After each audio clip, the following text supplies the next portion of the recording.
नमस्कार प्यारे दर्शकों, आप सभी का इस सुहाना सफर कार्यक्रम में हार्दिक स्वागत है, अभिनंदन है। हमने अभी तक इसी ऊपर चर्चा करते आए कि क्या खाना है और क्या नहीं खाना है, लेकिन कभी गहराई से इस बात के ऊपर विचार नहीं किया कि क्या सोचना है, क्या नहीं सोचना है। कभी इसके ऊपर कभी सोचा ही नहीं कि हमारे संकल्प का प्रभाव हमारे मन मस्तिष्क पर, हमारे जीवन पर इतना असर डालता है कि हमारा जीवन कहीं का कहीं भी पहुंच सकता है। मुझे एक छोटी सी घटना याद आ रही है। एक परिवार में माँ बाप और उनका एक बच्चा रहता था। बच्चा थोड़ा सा बड़ा हुआ, स्कूल जाने लगा। उसी समय उसके पिताजी की मृत्यु हो गई। माँ अकेली रह गई और चूंकि माँ बहुत हिम्मती थी, उसने हिम्मत करके अपने बच्चे को पढ़ाना लिखाना शुरू किया। जब बच्चा स्कूल में पढ़ रहा था, कुछ दिनों बाद उसका प्रिंसिपल ने एक छोटा सा पर्ची दिया और उस बच्चे को कहा कि बेटा, इस पर्ची को सिर्फ अपनी माँ को दिखाना, किसी को नहीं दिखाना, खुद भी नहीं पढ़ना। बच्चे ने वैसा ही किया। वो पर्ची लेकर के घर गए और अपने माँ को दिखाया। माँ जब उसको पढ़ी तो पढ़ते पढ़ते बहुत जोर जोर से रोने लगी। बच्चे के मन में विचार आया कि क्या बात है, मेरी माँ क्यों रो रही है। बच्चे ने बहुत प्यार से पूछा, मम्मी क्या लिख दिया है प्राचार्य ने जो आप इतना जोर जोर से रो रही हो।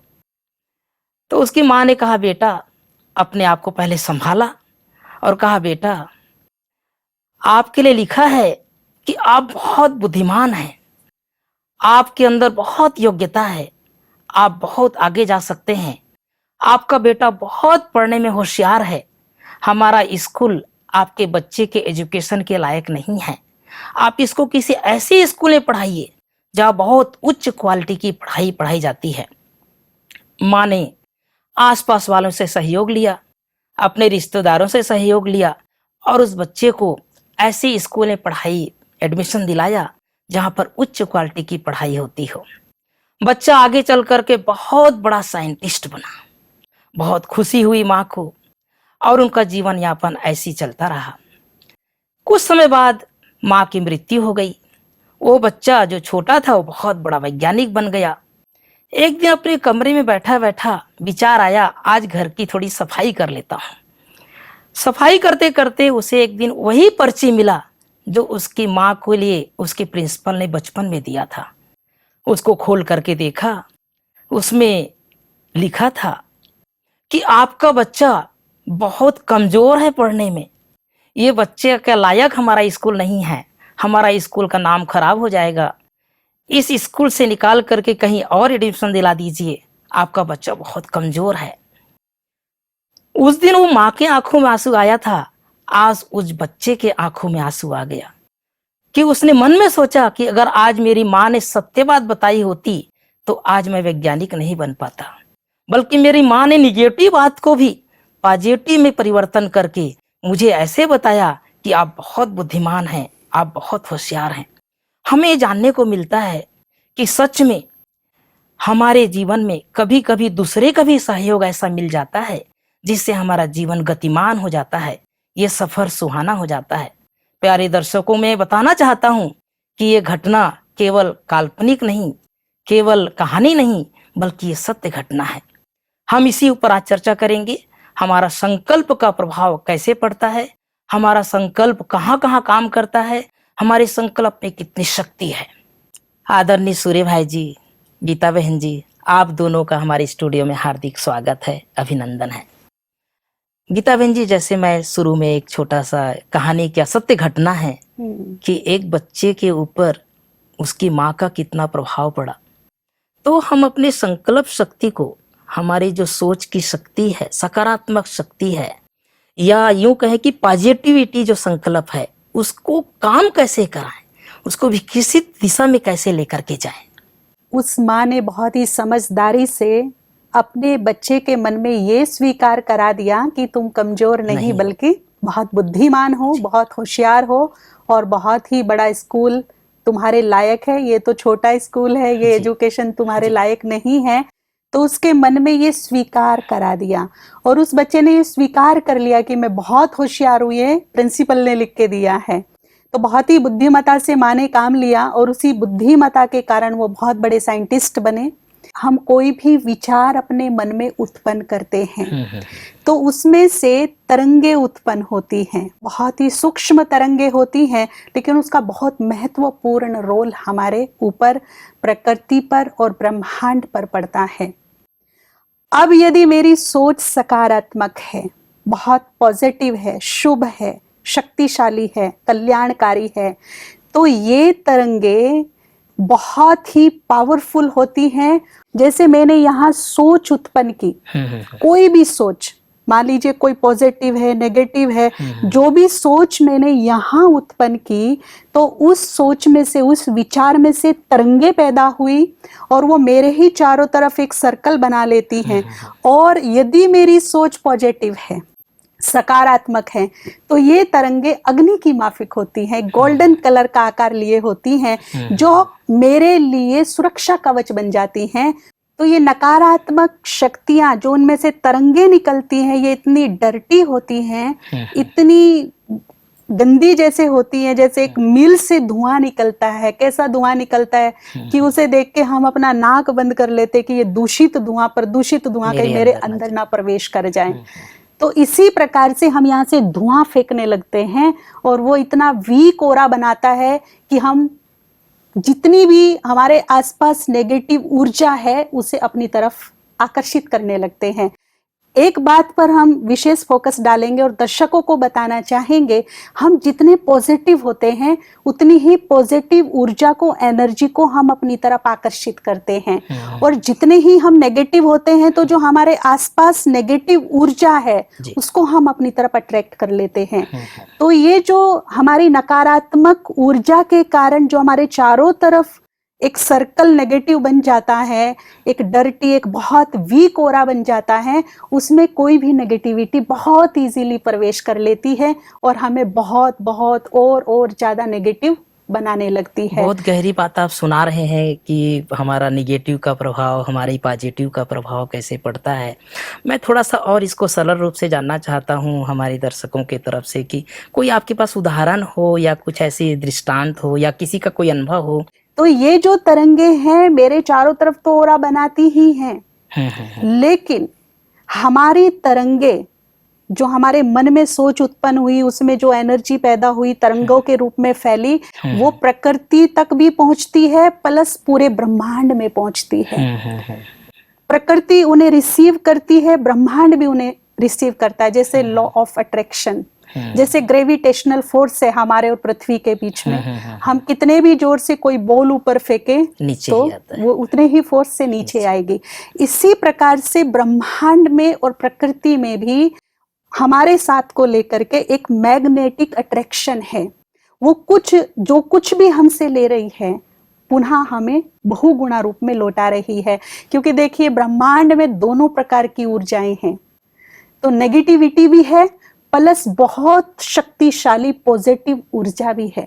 यदि यहाँ से हमारी सोच पॉजिटिव है, तरंगे हमारी पॉजिटिव फैली, ब्रह्मांड ने, प्रकृति ने रिसीव की, तो वो पॉजिटिव एनर्जी में मिल जाती है और बहुगुणा रूप में लौटकर आ जाती है और हमारी सिचुएशन हमारी मन की स्थिति के अनुसार क्रिएट हो जाती है। भाई साहब थोड़ा सा और, गीता बहन तो बहुत गहरी बात बताई हम लोगों को, थोड़ा हमारे दर्शकों को इसको और सरल करके थोड़ा बताएंगे कि कैसे निगेटिव का प्रभाव और पॉजिटिव का प्रभाव पड़ता है। और भूमंडल की बात बताया, ब्रह्मांड में, तो ये ब्रह्मांड में मतलब कहाँ तक हमारे संकल्प जाता है और वापस कहाँ से आ जाता है, तो थोड़ा सा इसको और क्लियर करेंगे तो अच्छा रहेगा। मैं कई बार सोचता हूँ कि एक व्यक्ति बैठा है, कुछ सोच रहा है जी, कुछ घटना दुर्घटना बुरी चीज उसके पास नहीं है, वो बैठा बैठा सोच रहा है, कुछ चेहरे पे उदासी आ जाती है। बच्चे दौड़े आते हैं, मम्मी क्या बात है, खुश नहीं हो आज? सोचती है अरे कुछ हो गया क्या? नहीं मैं तो खुश हूँ बेटा, बिल्कुल ठीक हूँ। कहीं खोई विचार ब्रेन में प्रवेश करते हैं, उसकी एनर्जी स्वरूप बन जाता है उसके चारों ओर वातावरण भी फैलता है। देखिए बहुत सुंदर एक उदाहरण है, एक घर में एक छोटी बिल्ली पाली हुई है किसी ने। घर में खुशी का माहौल है, सब देख सकेंगे कि बिल्ली उछल कूद कर रही है, आनंद में है। और वहीं कोई ट्रेजेडी हो गई है, जी। सब गमगीन हैं, तो बिल्ली भी एक किनारे पर चुपचाप बैठी सबको निहार रही है। मैं तो और भी निरीक्षण किया, एक घर के आगे आंगन में कुछ छोटे छोटे पौधे लगाए हुए, फूलों के पौधे। घर में खुशहाली रहती है, फूल भी खिलते हैं, जैसे मुस्कुराते हैं, सुगंधि बिखेरते हैं। और मान लो किसी घर में अंदर लड़ाई झगड़ा होता है, आपस में बहुत टेंशन रहती है, तो निगेटिव एनर्जी फैलती है, तो फूल भी मुरझाते हैं, पौधे भी सूख जाते हैं। पौधे भी सूख ये तो कभी जाते हमने हैं। सोचा ही नहीं भाई साहब कि हाँ। हमारे संकल्प का प्रभाव जंतु जानवर पर, बिल्ली पर और हमारे गमले पौधे सब पेड़ पर। सबके ऊपर पड़ता है। मैं तो हमेशा ही कहता हूँ, देखिए फूलों में, गुलाब में कितनी खुशबू होती है, पर आज बहुत घरों में ऐसे गुलाब है कि थोड़ी सी खुशबू दिखाई नहीं देती है। हमें याद है बचपन में हम अगर एक सेव खा लेते थे, एनर्जेटिक रहते थे। आज सेव में रस ही नहीं है, लगता है ऐसे ही बस घास जैसा खा रहे हैं, कुछ नहीं इनमें। इसका कारण ये है कि मनुष्य की निगेटिव एनर्जी ने इन सब को प्रभावित कर दिया है। मैं बहुत गहराई से सोचा करता हूँ, जब कई पंडित लोग, ज्योतिषी लोग हमारे पास भी आते हैं, हमारे यहाँ राजयोग करते हैं, ज्ञान लेते हैं, और हम तुलना किया करते हैं ज्योतिष और ईश्वरीय ज्ञान में कितना सामंजस्य है। तो ज्योतिष विद्या भी है, तो सत्य कोई उसको जाने या न जाने, वो जानने वाले पर है कि उसका जानकार कितना एक्सपर्ट है। तो मैं सोचा करता हूँ, लोग कह रहे हैं इस ग्रह का ये इफेक्ट तुम पे हो रहा, इस समय तुम पे ये बुरा इफेक्ट है, इस समय सारी सृष्टि पर ही राहु की दशा है 1 घंटे के लिए। लोग ऐसा सोचते हैं। मैं सोचता हूँ ये प्रकृति की चीजें हैं, जड़ है, चंद्रमा, सूर्य, मंगल, जो भी ये ग्रह हैं, सब जड़ हैं। अब क्या जड़ वस्तुओं में इतनी ताकत आ गई है कि वो चेतन मनुष्य पर अपना प्रभाव डालने लगा है? तो देखिए, बात बहुत गुह्य है और विचारणीय है। सत्य तो ये है कि चेतन मनुष्य का प्रभाव इन ग्रहों पर जाता है। तो देखिए, जितने भी यहाँ मनुष्य हैं, हम 5 मनुष्यों को ले लें। एक बहुत महान व्यक्ति है, एक पंडित पुजारी है, एक आम काम करने वाला व्यक्ति है, एक चोरी करने वाला है, एक बहुत क्रिमिनल है, बड़ा वायलेंट है। अभी एक एक व्यक्ति के संकल्पों की तरंगें अब दूर दूर तक जा रही हैं, ये सारे ब्रह्मांड में फैल रही हैं। इससे सभी तारे भी प्रभावित हो रहे, आकाश भी प्रभावित हो रहा है, वायु पर भी इसका प्रभाव पड़ रहा है, तो ये ग्रह भी इससे प्रभावित हो रहे हैं। अब जिस ग्रह का जिससे कनेक्शन है, उसके वाइब्रेशंस उसको जा रहे हैं, वो एब्जॉर्ब कर रहा है ग्रह। अब जो चीज उसने ले ली वो रिटर्न करेगा, उसे वो रिफ्लेक्ट आउट होगा। तो वही तरंगे एक अमुक समय पर उस व्यक्ति के पास आने लगती हैं। ये है ग्रहों का इफेक्ट। तो फाइनली ग्रहों को दोष नहीं हम दे सकते, दोष हैं हमारे कर्म और फिर उठने वाले हमारे मन के विचार।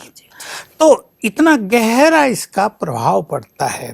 देखिए, एक व्यक्ति, एक तपस्वी जंगल में जाकर एक पेड़ के नीचे बैठ के तपस्या करता है, शांति के वाइब्रेशंस फैलते हैं उससे चारों ओर। तो ये पेड़, उसका तना, जहाँ उसकी जड़ है, अगर उस पे एक प्लेटफॉर्म जैसा बना हुआ, वो ये सब उसके सुंदर वाइब्रेशंस को ग्रहण करते रहते हैं। और अगर वो मान लो 10 साल वहाँ तपस्या करता है, तो पेड़ की हर टाली में, पेड़ के हर पत्ते में वो वाइब्रेशन समा जाते हैं, और जो भी व्यक्ति वहाँ जाकर बैठेगा उसको शांति की अनुभूति होगी। एक जगह मुझे एक प्रैक्टिकल घटना याद आ गई। हमारे ही ईश्वरीय विश्वविद्यालय का एक बहुत सुंदर रिट्रीट सेंटर कर्नाटक में कहीं बन रहा था, शहर से 20 किलोमीटर। हमें ले गए, 125 आफूस आम के पेड़ भी थे वहाँ, उन्हें काटना नहीं था, उन्हें बचाते हुए मकान बनाने थे, हॉल बनाना था। मुश्किल से 2-3 पेड़ कटने थे, हॉल क्योंकि बड़ा था उसके निर्माण के लिए। बहुत सारे भाई बहनें उसके फाउंडेशन स्टोन लगाने के समय इकट्ठे हुए थे, हम लोग तो उनके मेहमान थे ही। तो हमने सबको ये राय दी कि आप जब यहाँ सब आएं, एक 5-5 का ग्रुप हर पेड़ के नीचे बैठ जाए और बहुत अच्छा 1 घंटा रोज मेडिटेशन करें, तो इन पेड़ों से भी वो वाइब्रेशंस चारों ओर फैलने लगेंगे। और जो व्यक्ति इस कैंपस में आएगा, काफ़ी बड़ा था वो, है तो उसको उस तरह की गुड फीलिंग होगी और ये मानवता के लिए बहुत ही सुंदर सेवा होगी। तो इस तरह ये वाइब्रेशंस काम करते हैं। मैं आपसे जिज्ञासावश पूछना चाहता हूँ, आज की कॉमन एक समस्या हो गई कि हमारे जैसे आप बता रहे हैं, हमारा संकल्प का प्रभाव पूरे ब्रह्मांड पर सभी ग्रहों पर जाता है। तो कई बार आज लोग परेशान है कि गर्मी में कभी बारिश हो जाती है, या बारिश में कभी गर्मी हो जाती है, या ठंड में कभी गर्मी हो जाती है, या गर्मी में कभी ठंड हो जाती है। तो ये जो वातावरण में जो प्रभाव पड़ रहा है या वातावरण में जो परिवर्तन आ रहा है, क्या इसके भी जिम्मेदार हम स्वयं हैं? देखिए, मनुष्य ही सब चीजों का जिम्मेदार है। रेगिस्तान में ओले पड़ गए, जहाँ कभी बारिश नहीं होती, अरब कंट्रीज में वहाँ बड़ी अच्छी बारिशें हो गई। तो ये क्लाइमेटिक चेंज तो हो ही रहा है। अब ये धरती भी बदलेगी, इसका एक्सिस भी चेंज होगा, सागर की लोकेशन भी चेंज होंगी। तो ये मनुष्य के संकल्पों के प्रभाव से ही सब कुछ हो रहा है। मनुष्य के विचारों की तरंगों का प्रभाव ही कहीं ना कहीं जिम्मेदार है क्लाइमेटिक चेंज के लिए। मुझे एक बहुत ही सुंदर सच्ची घटना याद आ रही है जो मैं बताना चाहूँगी। हमारा कैंपस है शांतिवन, यहाँ एक बिहार से माता आई सेवा के लिए। हमारे यहाँ आते रहते हैं सेवाओं के लिए देश भर से लोग। वो माता दिन में कम से कम 10 बार 10 अलग अलग भाइयों को बहनों को पकड़कर एक बात बोलती थी कि भैया वैसे तो मैं बहुत खुश हूँ, बहुत अच्छी हूँ, स्वस्थ भी हूँ, लेकिन बस एक प्रॉब्लम है। क्या प्रॉब्लम है? मैं बहुत गरीब हूँ। वो बार बार यही बोलती थी, मैं बहुत गरीब हूँ। जैसे उसने गरीबी को अपने अंतर मन में स्थान दे दिया, स्वीकार कर लिया कि मैं बहुत गरीब हूँ, और यही वो सोचती थी, यही बोलती थी। तो देखिए, मैंने कल भी आपको बताया था कि दो अपोजिट एक साथ इकट्ठे नहीं रह सकते। तो धन आने के सारे मार्ग उसकी सोच ने बंद किए हुए थे।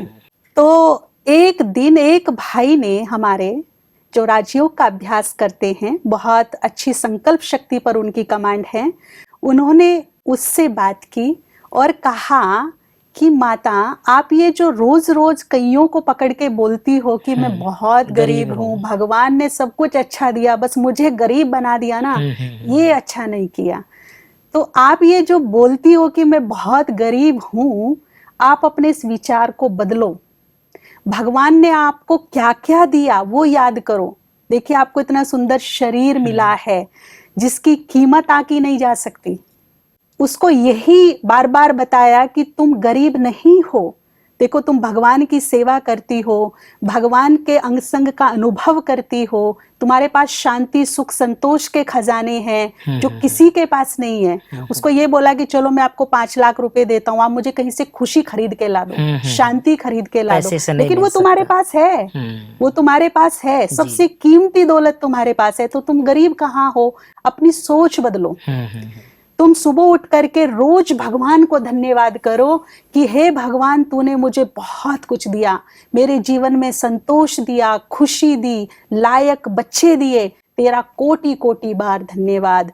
और तुम शुक्रिया करो कि जिस पर भगवान की आशीर्वाद हो, भगवान की कृपा हो जिसके ऊपर, वो गरीब हो ही नहीं सकता। तुम जैसे सुनाओ पूरे ब्रह्मांड को, सुना दो पूरी प्रकृति को पूरे कॉन्फिडेंस के साथ, मैं इस दुनिया की सबसे रिचेस्ट पर्सन हूँ, मैं बहुत धनवान हूँ, मैं गरीब हूँ ही नहीं, क्योंकि मेरे पास बेमोल खजाने हैं, मेरे पास खुशी है, मेरे पास शांति है, इससे बड़े खजाने दुनिया में कोई हो ही नहीं सकते। तो माता को तैयार किया कि तुम स्वीकार करो तुम धनवान हो। ठीक है, माता ने ये स्वीकार कर लिया और वो रोज सुबह उठने लगी, खुले दिल से भगवान का धन्यवाद करने लगी। अब उसकी टोटली सोच बदल गई। जहां वो रोज बोलती थी मैं गरीब मैं गरीब मैं गरीब, स्वीकार कर चुकी थी, अब उसने उस गरीबी को अपने दिमाग से निकाल के फेंक दिया। अब वो रोज सोचती है मैं बहुत धनवान हूँ, मैं बहुत सुखी हूँ, मैं बहुत धनवान हूँ। और आपको बताऊं, एक ऐसा वंडरफुल रिजल्ट सामने आया जो हमारे लिए भी बहुत सोचने की बात थी। कम से कम 20-25 दिन के बाद ही उसके बेटे का फोन आया बिहार से। माता विडो थी, बेटा था उसका, और उसको एक गुड न्यूज सुनाया कि माता, जो हमारी लैंड एक कटरीली पहाड़ी थी जो नेपाल में आउटर एरिया में थी, ऐसे ही पड़ी थी काफी सालों से, कोई उसे पूछता भी नहीं था, लेना भी नहीं चाहता था, किसी काम की भी नहीं थी। तो उसने क्या गुड न्यूज सुनाई कि नेपाल के गवर्नमेंट ने वो जमीन 60 से 70 लाख रुपए में खरीद ली है और हमें घर बैठे इतने पैसे मिल रहे हैं उस कटरीली जमीन के।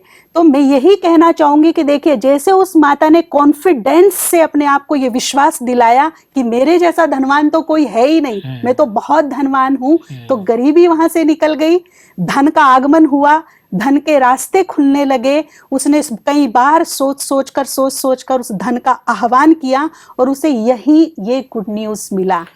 भाई साहब, जैसे गीता बहन ने बताया कि हमारी जो स्थूलता है, ये तो सूक्ष्म चीज है कि हमारे संकल्प का प्रभाव बहुत ज़्यादा पड़ता है, लेकिन जैसे बताया कि एक माता ये सोच ले कि मैं गरीब नहीं हूँ, पहले वो सोचती थी मैं गरीब हूँ।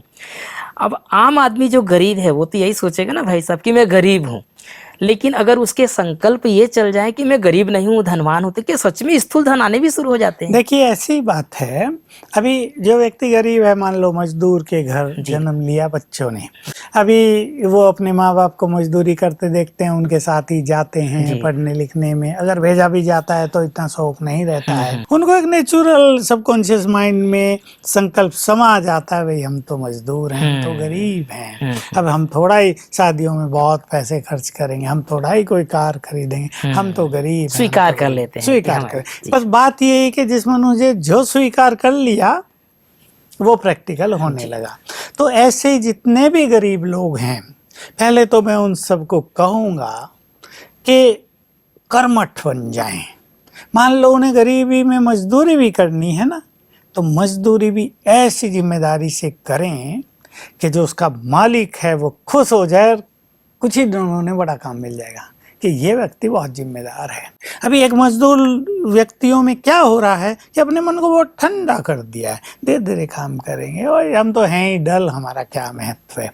विचार बदल दें, संस्कार बदल जाएंगे, संस्कार बदलने से जीवन बदल जाएगा। और धन लक्ष्मी तो सचमुच हिम्मतवान लोगों के पीछे पीछे घूमती है, जो कर्मठ हैं उनके पीछे पीछे घूमती है, उनकी गरीबी अवश्य नष्ट हो सकती है। और जैसा हम सिखाते हैं, ऐसी बहुत सारी घटनाएं हैं गरीब लोगों की, उन लोगों की भी हैं जो कर्ज में दब गए थे और जो सुसाइड करने जा रहे थे, उनको भी गरीबी समाप्त हुई और बिल्कुल सब कुछ सुधर गया, न उन्होंने सुसाइड करने की फिर सोची और न उनको कुछ भी अभाव रहा। लेकिन देखिए, ये चीज़ किसी को जल्दी प्राप्त हो जाती है, किसी को थोड़ा इंतजार भी करना पड़ता है।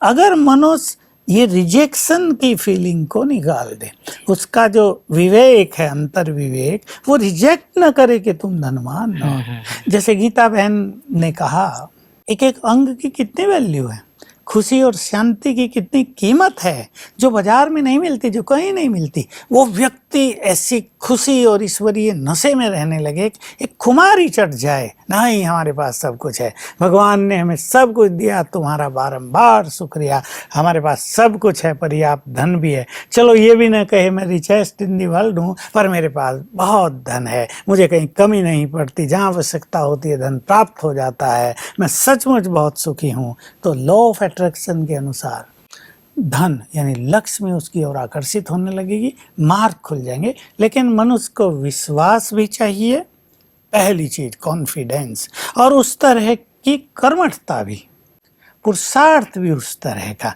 ये नहीं कि वो कुछ ना करे कि मैंने तो प्रकृति को कह दिया है और प्रकृति तो मुझे धन देगी और खाली बैठने इंतजार करता रहे कि कब खाने के लिए रोटी दे प्रकृति, ऐसे तो काम नहीं चलेगा। इसलिए कॉन्फिडेंस प्लस प्रयास, मैंने कर्मठता में कहूँगा, और फिर ये सुंदर संकल्प, वन थॉट ओनली, रिजेक्ट न करे माइंड, तो देखो ये चीजें चमत्कार करेंगे। वैसे भी हम किसी बहुत बड़े उद्योगपतियों की जीवन कहानी कई बार पढ़ते हैं भाई साहब, तो उनका बचपन का दिन हम जब पढ़ते हैं तो वो साधारण कोई मजदूरी करके, कोई पेट्रोल पंप में काम करके, और आज वो पेट्रोल पंप के मालिक बन गए। बड़े बड़े ऐसे उद्योगपतियों के भी हम सुनते हैं, तो वो गरीबी से उठ करके आगे बढ़े।